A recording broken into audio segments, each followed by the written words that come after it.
todo mundo tem alguma imagem do que ele quer ser quando crescer. Mesmo eu, que estou com 62 anos de idade, ainda espero crescer um pouquinho, e ainda tenho alguma ideia do que eu quero ser. Né? Eu penso assim, como é que eu quero morrer? Por exemplo, dia da morte, como é que eu quero que seja?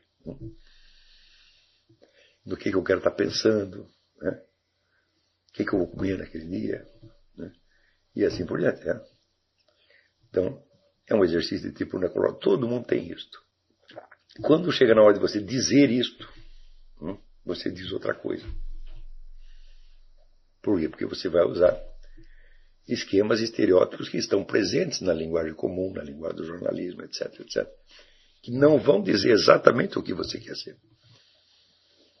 Vão dar um símbolo indireto daquilo. Por exemplo, como você descreve a personalidade de uma pessoa que você admira ou que você despreza. Claro que todo mundo sabe, né, lisonjear ou xingar. Mas isso não é uma descrição.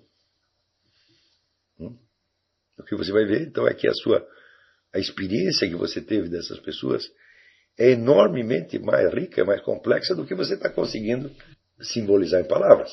Então, pior ainda, quando essa experiência anterior não foi suficientemente trabalhada e verbalizada, você perde o domínio dela, ela se torna uma espécie de massa informe. A massa informe é uma coisa que nos deixa desorientados e sem chão. Então o que você faz? Você começa a imitar outros universos de experiência que não são seus. E daí você entrou mesmo numa neurose. Né? Também é característico desse tipo de situação o fato de que, como o seu aporte de experiência que está sendo colocado no que você escreveu ou disse é pequeno, você conta com o leitor, com uma espécie de compreensão excessiva do leitor.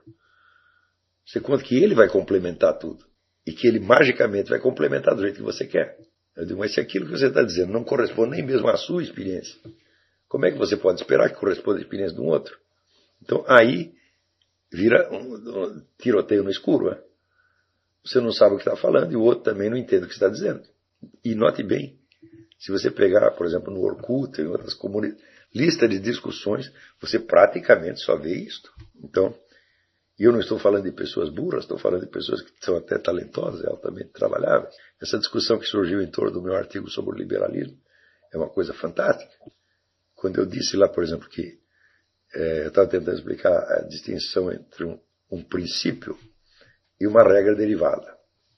Né? Bom, o princípio é aquilo que está no começo de um sistema dedutivo, né? Tá certo? E que não tem nada atrás dele. Ora, para uma afirmação ser um princípio, ela não precisa ter uma validade absoluta. Basta que dentro do sistema, isso é, dentro das deduções subsequentes, você não precisa apelar a novos conceitos para você explicar as dificuldades decorrentes da aplicação daquele princípio. Se você precisar introduzir um segundo conceito, né, então aquilo não é mais o princípio, porque você está apelando a um outro princípio. Então eu dizer que, por exemplo, o princípio do direito à vida é um princípio, porque uma vez que você o estabeleceu, todas as dificuldades e paradoxos que podem surgir na defesa do direito à vida são resolvidas mediante simples desmembramento analítico do mesmo conceito. Mas que, por exemplo, se você colocasse a liberdade como princípio, né, você, na primeira dificuldade que tivesse, você já teria que apelar a um conceito externo. Imediatamente já apareceu um monte de defensores do liberalismo, disseram que eu estava privilegiando a ordem em relação à liberdade. Eu falei, não sou eu que estou privilegiando, é você mesmo. Por quê? Porque isso é uma exigência da estrutura lógica. Você não tem como escapar dela. Né? No instante em que você diz, a famosa frase que todo mundo repete, né? A liberdade de um termina onde começa a do outro. Né? Eu digo, bom, se a minha liberdade é limitada pela liberdade do outro, então não pode ser naturalmente, vamos dizer, a minha liberdade que define a do outro, nem a do outro que define a minha. E os limites entre as várias liberdades não podem ser determinados pelo conceito de liberdade. Né? Então, a liberdade é apenas a possibilidade de exercício de certas ações. Tá certo? o que limita a liberdade do próximo não é a minha. Porque senão eu seria o fator determinante da liberdade dele. Então ele não teria liberdade alguma. E a minha, por sua vez, não é determinada pelo outro. Então você está supondo uma estrutura dentro da qual a liberdade de um e do outro se encaixa, a qual estrutura determina, então, os limites de cada um. E essa estrutura, por sua vez, não é definida pelo conceito de liberdade. É o conceito de ordem, ou de sistema, ou de hierarquia, ou como queira. Então, você para resolver as questões. Agora, por exemplo, se você disser, temos aqui o direito à vida, em seguida, mas nós temos aí o caso, digamos, da legítima defesa. Não é isso? A legítima defesa limita o direito à vida, fala, não, ao contrário, a legítima defesa decorre, logicamente, do direito à vida. Não é isso? A guerra, mesmíssima coisa. E todos os outros casos, por mais complicados que sejam, é só você pegar o mesmo conceito de direito à vida, né, analisá-lo, ver com os componentes internos, e ali está a solução de todos os problemas. Então, o direito à vida pode ser um princípio de uma ordem moral, jurídica, mas a liberdade não pode. Tá certo? Não porque eu prefira a ordem à liberdade, mas porque a liberdade, por definição, não passa de uma margem de manobra que uma determinada ordem reserva a cada pessoa. Não é isso? É uma questão lógica simples, mas deu um rolo. E assim, praticamente todas as discussões que surgem em torno dos meus artigos são uma coisa assim que, se eu fosse depender daquilo, né, eu me sentiria o sujeito mais incompreendido do universo. Mas eu nunca contei com a possibilidade de que todas as pessoas me compreendessem. Eu falava, se uma ou duas compreender, está mais que suficiente. Na verdade, tem mais de uma ou duas. Aqui, a Juliana Camargo Rodrigues, uma pergunta interessantíssima. Ela diz, por mais de 15 anos da minha vida, estudei a conscienciologia e apliquei muito o que conheci lá. No entanto, fenômenos como a projeção astral, onde adquiri conhecimentos posteriormente confirmados por mim, a telepatia inúmeras vezes vivenciada, a clarividência e outras inúmeras vivências que tive, a maior parte delas positivas, tiveram um efeito positivo. Bom, como é que fica essa experiência dentro de tudo que o senhor vem nos ensinando? Bom, em primeiro lugar, toda a experiência existe, esses fatos existem, esses fenômenos existem, já foram abundantemente comprovados. E no Brasil tem um cidadão que fez um repertório monstruoso desses fenômenos de milhares de confirmações, que é o Valdo Vieira, que deve ser com ele que você estudou. Não é isso?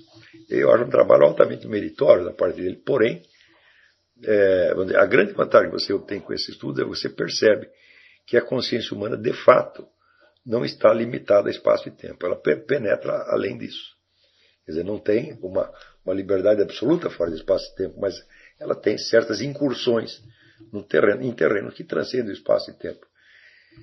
Se não houvesse isso, nós nem poderíamos saber o que é espaço e tempo. Se não houvesse essa abertura, tá certo? Nós não poderíamos entender que existe uma moldura de espaço e tempo que, em geral, nos limita, mas nem sempre. Né? Então, eu acho que esses estudos são muito importantes, porém, eles são de um perigo extraordinário. Tá certo? Então, isso aí pode realmente dissolver a consciência de uma pessoa. Porque todos os estudiosos disso são como aventureiros arrojados, né? Que entram na selva selvagem, e que podem ser comidos pelo leão, pela loba, né?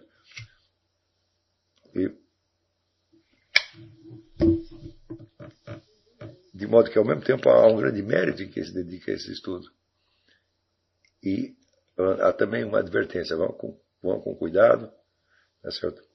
E lembra, a única coisa que você vai adquirir com isso é a clara consciência de que a sua consciência não está tão limitada a espaço e tempo quanto normalmente se pensaria. Qualquer conclusão que você tirar além disso, você não tem mais justificação. Mas se você queria alguma certeza a respeito disso, bom, você já a tem. Agora, pode ter certeza que o que você estudou lá vai se revelar cada vez mais útil, quanto mais você aprenda a articular tudo em torno do método da confissão. Por exemplo, você vê que certas experiências que você teve, que você vivenciou pessoalmente, certo? Você não tem mais como negá-las, né? Você vai ter que confessar, olha, eu sei disso, eu vi. Eu estava lá. Eu não sei ainda qual é o nível de inteligibilidade disso. Não sei se eu posso dizer exatamente o que se passou, mas algo se passou. Então, a minha sugestão é isso, que você reveja tudo o que você estudou lá, à luz do método da confissão. O que você efetivamente sabe, o que você efetivamente entende. E tudo mais que está nebuloso, você deixa para depois.